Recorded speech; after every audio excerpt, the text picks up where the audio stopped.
जय श्री कृष्ण, जय श्री राम, जय गौ माता, जय राधे श्याम। और आप सब कैसे हैं? आप हमारा देख रहे हैं तुलसी तपोवन यूट्यूब चैनल। और इस वीडियो में हम चर्चा कर रहे हैं कि लोग कंफ्यूज हो रहे हैं कि दिवाली कब की है। तो मैं आपको निवेदन करूंगा कि दिवाली 2 दिन की पड़ गई है विद्वानों के अनुसार। तो बहुत लोग 31 को दीपावली मना रहे हैं और बहुत लोग, हम जैसे लोग, 1 नवंबर को दीपावली मना रहे हैं।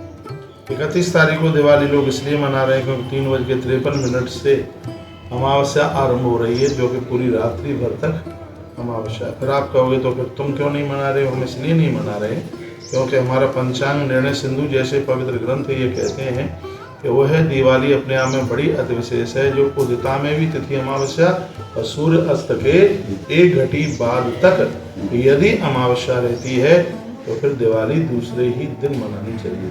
और इसमें एक तीसरी बात यह है, वो ये है कि अमावस्या में यदि प्रतिपदा को आगमन हो जाता है तो उस रात्रि को बहुत सुखकर रात्रि कहते हैं, तो उसको बहुत श्रेष्ठ माना गया है। और इसमें एक अगली बात ये है कि आप देवकार के बाद पितृकार नहीं कर सकते। जैसे मान लिया जाए आपने 31 तारीख की रात्रि को दीपावली देवकार किया, फिर आप कहें कि अमावस्या के दिन दूसरे दिन 1 तारीख को हम तर्पण वगैरह करें, तो ये इसके लिए हमारे शास्त्र उसको निषेध करते हैं। कहते हैं कि आप पितृकर्म के बाद में देव कर्म कर सकते हैं, लेकिन देव कर्म के बाद में पितृकर्म करने की बात नहीं कही गई है। इसलिए उस हिसाब से भी देखें, फिर भी दीपावली 1 नवंबर को ही मनाना उसको बहुत ज़्यादा शुभ, बहुत ज़्यादा उसको बढ़िया माना गया है।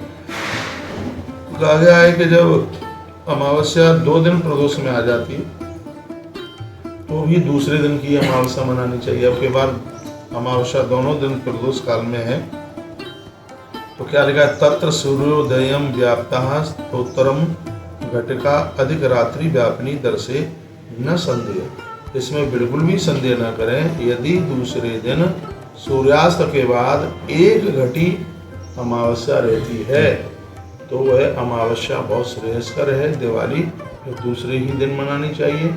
तो प्रदोष काल में अमावस्या, इसमें यह भी वर्णन किया है, प्रदोष काल में यदि अमावस्या को प्रदोष काल स्पर्श भी कर जाता है तो भी अमावस्या दूसरे ही दिन की मनानी चाहिए। तो उदिता में भी है, सूर्यास्तांचल में भी है अमावस्या, इसलिए अमावस्या को बड़े बड़े विद्वान दूसरे दिन के लिए यानी 1 नवंबर के लिए ही उसको मान्यता दे रहे हैं ग्रंथ के अनुसार। इसमें हम आप स्क्रीनशॉट भी भेज रहे हैं, उसको भी आप ठीक से बिल्कुल देख लीजिएगा।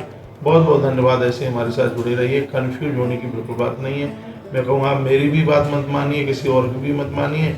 जो शास्त्र कह रहा है आप वो बात मान लीजिए। हम लोग तो शास्त्र पर चलने वाले लोग हैं, तो हम किसी विद्वान की विद्वता का कोई खंडन नहीं कर रहे हैं, वो अपने हिसाब से देख रहे होंगे, लेकिन हमारा कलेवर तो इसी को स्वीकार कर रहा है 1 नवंबर को।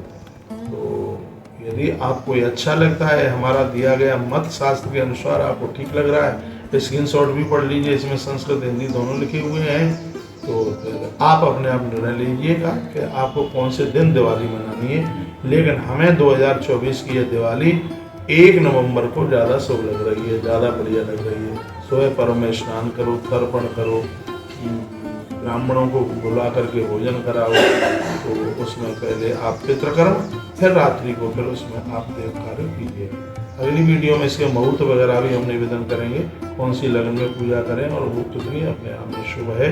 एक बात को फिर बिल्कुल मत भूलना कि अमावस्या में दिवाली को प्रतिपदा का आना उसको बहुत ज़्यादा शुभ माना गया, बहुत ज़्यादा ठीक माना गया। हाँ, यदि दूसरे दिन अमावस्या में रात्रि को ग्रहण आ गया होता, रात्रि को ग्रहण का योग बन गया होता, तो फिर इस दिवाली को पहले ही दिन माना जाता, फिर 31 को माना जाता।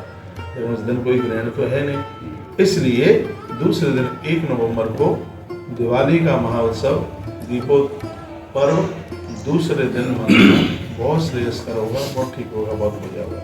बहुत बहुत धन्यवाद इन्हीं शब्दों के साथ। जय श्री कृष्ण, जय श्री राम, जय गौ माता, जय राधे श्याम। 9 नवंबर गोपाष्टमी सीधा वृंदावन पधारिए, हम और आप मिलकर गौ माता की पूजा करेंगे।